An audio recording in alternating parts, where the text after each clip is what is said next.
आप सबको पता है, बादशाह अकबर के दरबार में बीरबल सबसे ज्यादा बुद्धिमान व्यक्ति था, लेकिन अकबर के बहनोई को उससे बहुत जलन थी। उन्होंने बादशाह से बीरबल की जगह नियुक्त होने के लिए कहा। उसने पर्याप्त आश्वासन दिया कि वे बीरबल की तुलना में अधिक कुशल और सक्षम साबित होगा। इससे पहले कि अकबर इस मामले पर कोई फैसला ले पाता, यह खबर बीरबल तक पहुंच गई। बीरबल ने इस्तीफा दे दिया और चले गए। अब अकबर के बहनोई को बीरबल के स्थान पर मंत्री बना दिया गया। अकबर ने नए मंत्री का परीक्षण करने का फैसला किया। उसने उसे 300 सोने के सिक्के दिए और कहा, इन सोने के सिक्कों को ऐसे खर्च करो जैसे मुझे इस जीवन में 100 सोने के सिक्के मिले, दूसरी दुनिया में 100 सोने के सिक्के, और दूसरे सोने के सिक्के ना तो यहाँ हैं और ना ही। मंत्री ने पूरी स्थिति को भ्रम और निराशा की भूलभुलैया माना।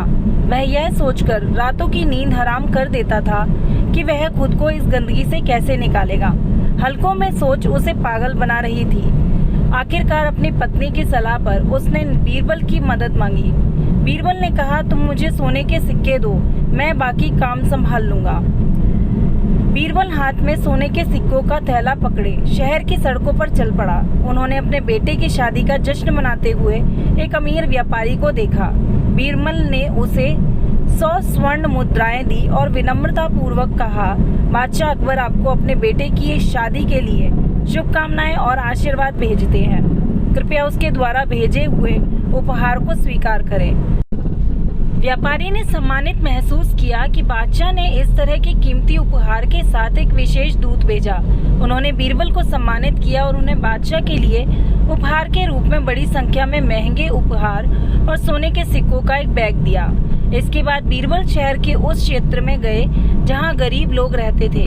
वहां उसने सोने के 100 सिक्कों के बदले में भोजन और वस्त्र खरीदे और उन्हें बादशाह अकबर के नाम वितरित कर दिया। जब वह शहर वापस आया तो उसने संगीत और नृत्य का एक कार्यक्रम आयोजित किया। उसने उस पर 100 स्वर्ण मुद्राएं खर्च की। अगले दिन बीरबल ने अकबर के दरबार में प्रवेश किया और घोषणा की कि उन्होंने वह सब किया है जो बादशाह ने अपने बहनोई से करने के लिए कहा था। अकबर जानना चाहता था कि उसने ऐसा कैसे किया है। बीरबल ने सभी घटनाओं के दृश्यों को दोहराया और फिर कहा, मैंने अपने बेटे की शादी के लिए व्यापारी को जो पैसा दिया था, आप इस धरती पर वापस आ गए हैं। मैंने जो पैसा गरीबों के लिए भोजन और कपड़े खरीदने में खर्च किया, वह आपको दूसरी दुनिया में मिलेगा। जो पैसा मैंने संगीत समारोह में खर्च किया, वह आपको न तो यहाँ मिलेगा और न ही। अकबर के बहनोई ने अपनी गलती समझी और इस्तीफा दे दिया और फिर से बीरबल को अपना स्थान वापस मिल गया। तो दोस्तों, ये कहानी कैसी लगी कमेंट सेक्शन में ज़रूर बताना। वीडियो को लाइक, चैनल को सब्सक्राइब करना ना भूलना। धन्यवाद।